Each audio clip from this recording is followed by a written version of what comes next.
I think we know enough here to say that it's already time for a congressional debate and vote. That would be my conclusion. When you get to the point where the president himself is using terms that are associated with international legal definitions of war, and where you have the potential for an operation that grows in scale, I think that's the time when you've reached the threshold.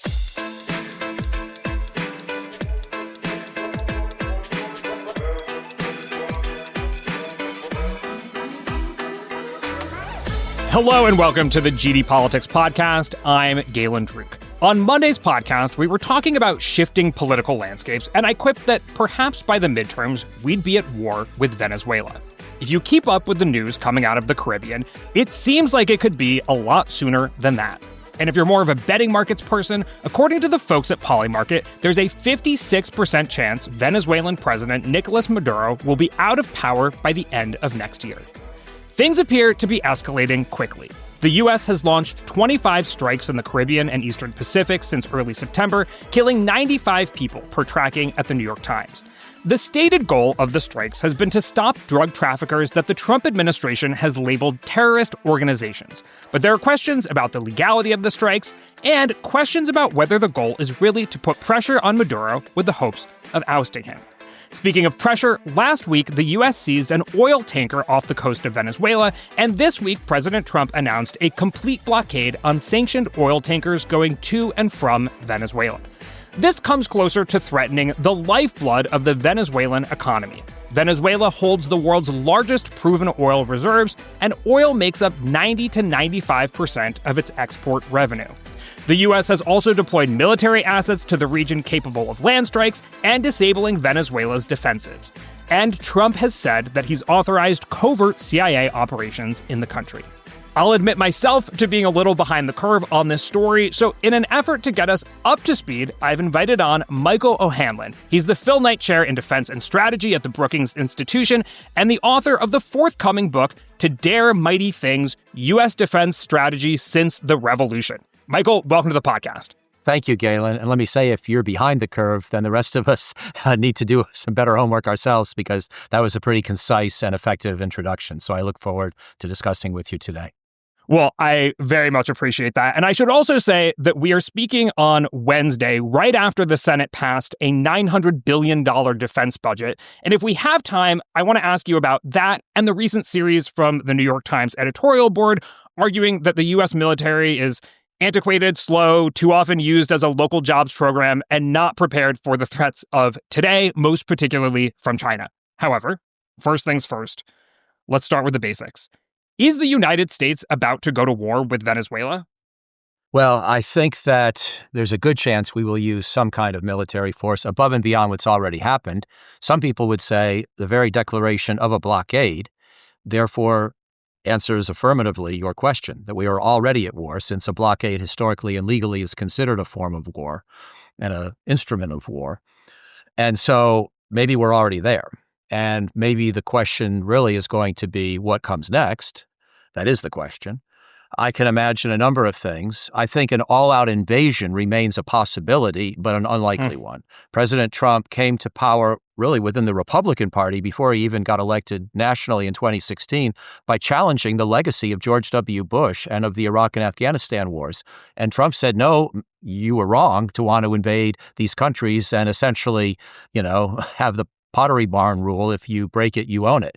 So I don't know that Trump's going to want to put force on the ground in Venezuela. One more argument in support of that conclusion would be the recent national security strategy put out just last week by the Trump administration, in which they articulated this Trump corollary to the Monroe Doctrine. And that's a very telling combination of terms because, of course, the Monroe Doctrine, as we all learned in school, was the 1823 edict more than 2 centuries ago by President Monroe, telling European powers to keep their mitts off the entire Western Hemisphere.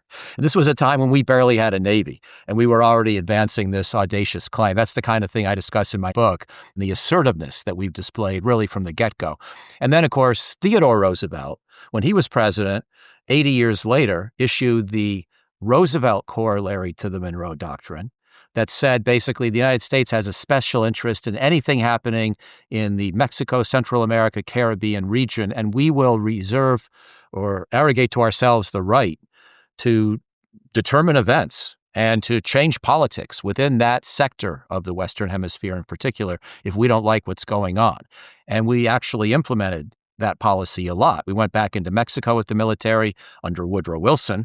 We went into Nicaragua, El Salvador, Dominican Republic, a lot of small, limited operations, mostly maritime, and they did not do big invasions. Although, of course, McKinley did wind up owning the Philippines for a while after the Spanish-American War, but that was something that didn't go very well, and we decided we didn't like it very well. What was much more telling, and for Trump, more indicative of where he'd want to go, was the taking of Cuba, the taking of Puerto Rico, the taking of Guam, the consolidation of control over Hawaii. These were all under McKinley. And then Roosevelt using limited power here in the hemisphere, close to shore, to do things that required local governments to either change their composition or change their behavior without putting major numbers of U.S. troops on the ground. I think that's what Trump wants to do. And if one last point, and I promise all my answers will be a lot shorter from here, but if you look at more modern analogies, bear in mind, in his first term, he completed the defeat of ISIS in Iraq and Syria, an operation begun by President Obama using air power and special forces. He killed Qasem Soleimani in Iraq, the Iranian mastermind terrorist, in 2020 using a drone. He dropped a big bomb on Afghanistan, but then decided overall he didn't like that kind of military presence or engagement, so he helped get us out.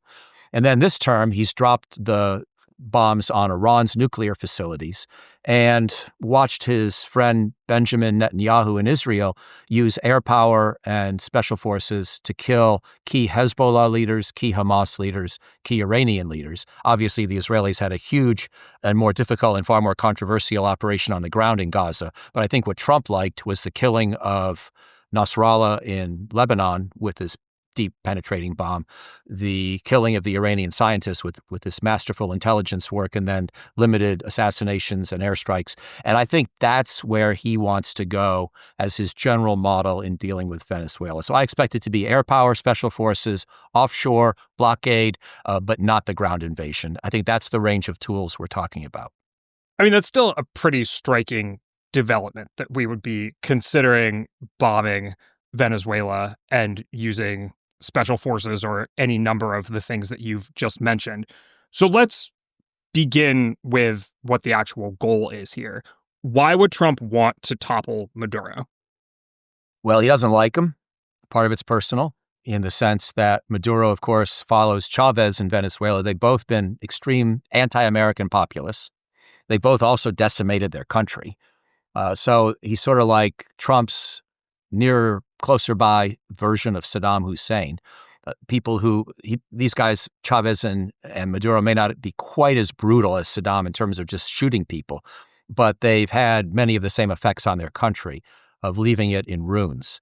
And now Maduro's been doing that for a very long time, in the aftermath of Chavez's death over a decade ago.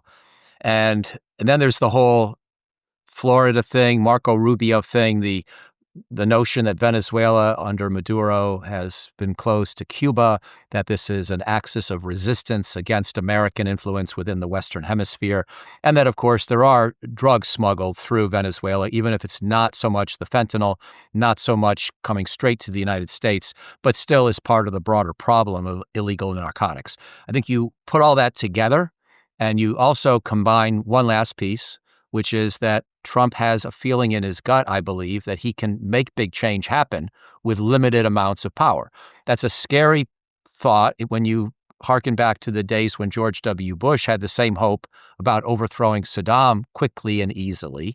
War doesn't usually turn out that way, even if you think you have a clever plan to achieve that kind of a result. So I get worried about this notion of committing to push Maduro out with military power. And I still think there's a decent chance Trump will pull back from that ambition. We'll have to see.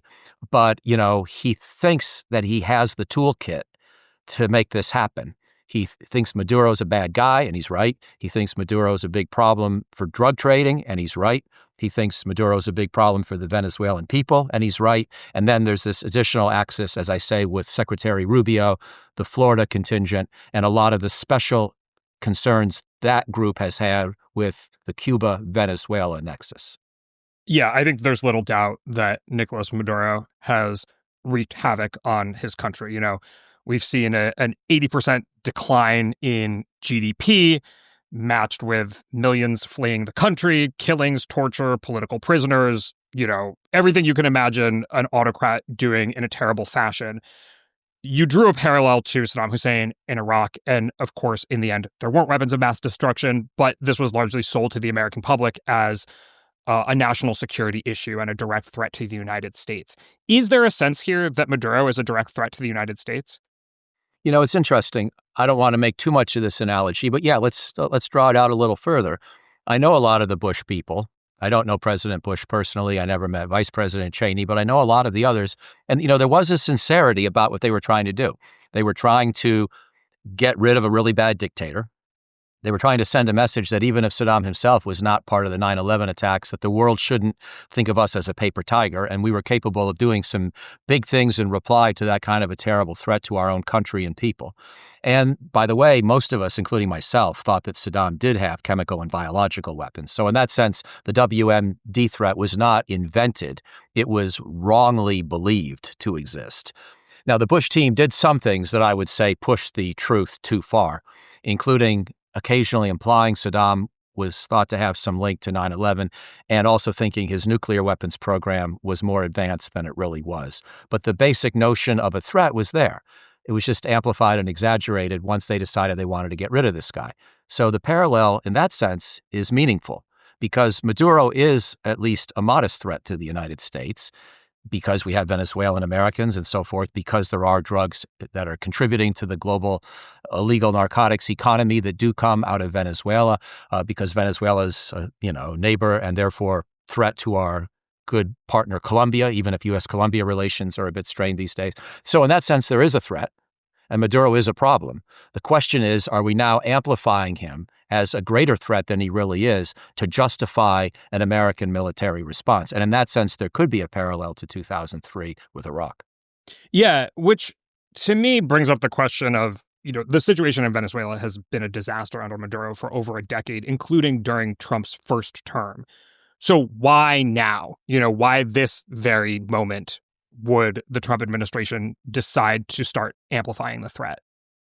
Well, since you're giving me a chance to promote my book, let me do it this way by saying it's because Trump's an American, and Americans are restless, and we have been since the founding of the Republic. We like to be in motion. I'm not going to say Trump's like most presidents in personality. And clearly, this is a different kind of president, and by the way, one that I've opposed pretty strongly in my writings and certainly in my campaign donations, and I wish that he were not president. To me, January 6th was invalidating of his fitness for this office. So this is not meant to be a defense of his presidency, but I should see say you're somebody who's served under presidents of both parties. Well, on advisory boards. I have not been a full-time government employee except for the Congress, and I'm very proud to have worked for the People's Branch because I think executives tend to take too much power of any party and of any personality, as going back to the Iraq War conversation a minute ago. But I think that, in this case, what we see is President Trump even more restless. Some would say neurotic. Some would say always in need of more drama and another, bit of news for the 24-hour news cycle that he's accelerated even beyond CNN and social media's previous accomplishments. And so this is a good target in the sense that Maduro's a bad guy. Venezuela is causing its own people problems. It's causing us problems. And the military options to Trump don't look that dangerous. That may be, however, the premise or the presumption that we go back to 10 years from now and say was the real mistake we made. We, as usual, thought that the next military operation would be easier than it turned out to be. So I worry about this overconfidence. But I think it reflects an American restlessness that's sort of almost in our strategic DNA.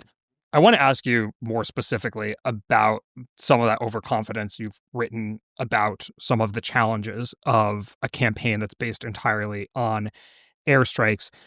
But to continue drawing the comparison to the Iraq War, there's some questions about oil and business interests for the United States in Venezuela. And I don't want to sound like, one of those Iraq War truthers at the farmer's market in, 2006 or whatever, saying it was all about oil, blah, blah, blah, blah. I don't know if it was all about oil, but the opposition leader of Venezuela is making the explicit appeal to the United States and others saying, hey, if you oust Maduro and I'm in power, I am going to work with you to make sure that we can capitalize on Venezuela's oil reserves. So in some sense, that carrot is already being waved towards American politicians' interests, what have you. I mean, how much of this is, there are some opportunities here for business? Well, as Ms. Machado pointed out, there is potential opportunity, and I have no problem making that part of the calculus. I'm not against Venezuela and the United States both doing well economically by collaborating in a future government, but I would never begin an argument about war and peace on those kinds of economic grounds because, again, that presupposes a clean victory, a rapid change, and rapid improvement in the economic partnership. And, again, there's nothing against wishing for prosperity that would help the Venezuelan people as well as the global economy. But I just worry about a lot of scenarios that could drive Maduro from power and not replace him with anything stable enough to actually allow this transformation in economic relations to occur. So rather than deny or, that there are economic incentives, rather than accuse people of having economic incentives, I would just want to cast a pragmatic and sobering argument that it usually doesn't turn out as well as you hope. The Iraq War, in my judgment, was not fundamentally about oil.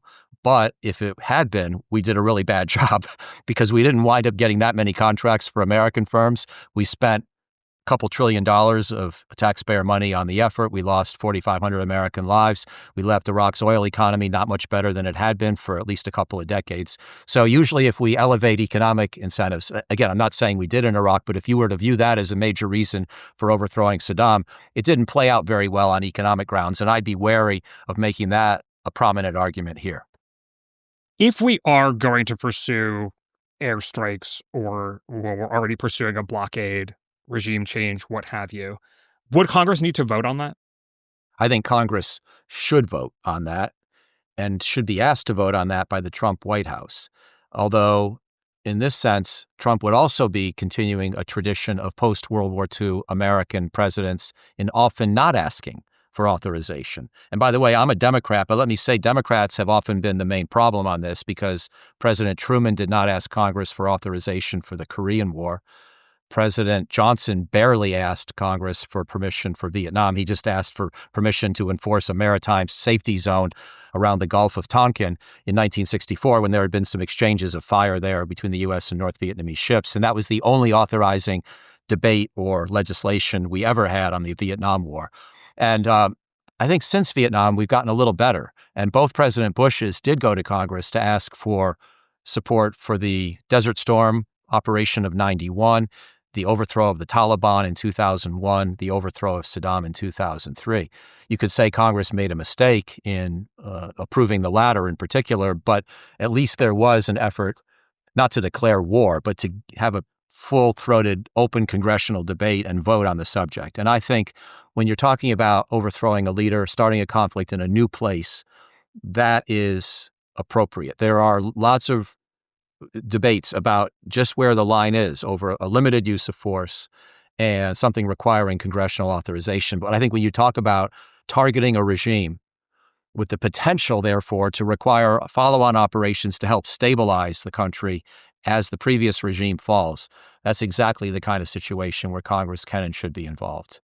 I'm mostly going to ask you this question so that I can ask the follow-up question of what the worst-case scenario is, but what's the best-case scenario for a use of force in Venezuela? That's a nice framing. I like that. Well, the best case, I suppose, is that Maduro voluntarily steps down, having secured a place to have asylum, maybe in Russia, maybe in some other country. I don't really know the candidates. Most countries don't really like this guy too well. I guess he could go to Cuba, maybe Nicaragua. I don't know. But if he were to step down and then ask his military leadership to collaborate in the establishment of Ms. Machado as president, or at least a caretaker government, whether overseen by the United Nations or the Organization of American States, leading up after a couple of years, maybe 2 to 5 years, to an election. I don't believe in rapid elections in this kind of situation, by the way, because they become naked pursuits for zero-sum power.